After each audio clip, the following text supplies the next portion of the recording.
నమస్కారమండి. మా గోదావరి రుచులు ఛానల్కి స్వాగతం.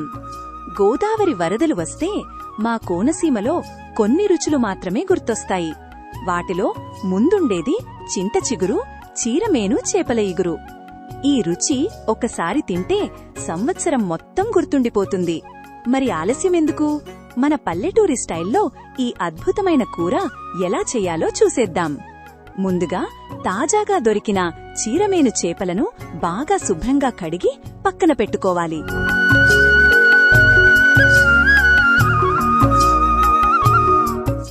ఇప్పుడు బాణలిలో నూనె పోసి బాగా వేడయ్యాక తరిగిన ఉల్లిపాయ ముక్కలు, పచ్చిమిర్చి వేసి బంగారు రంగు వచ్చేంతవరకు వేయించాలి.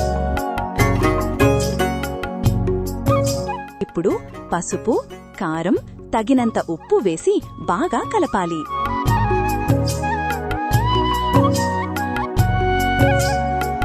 తరువాత ఈ సీజన్లో మాత్రమే దొరికే లేత చింత చిగురు వేయాలి. పచ్చివాసన పూర్తిగా పోయి నూనెలో బాగా మగ్గే వరకు ఉడికించాలి.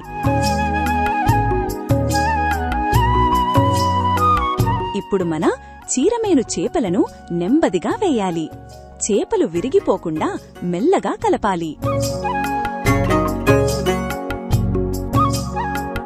తగినన్ని నీళ్లు పోసి మూత పెట్టి 10 నుంచి 15 నిమిషాలు మీడియం మంటపై ఉడికించాలి.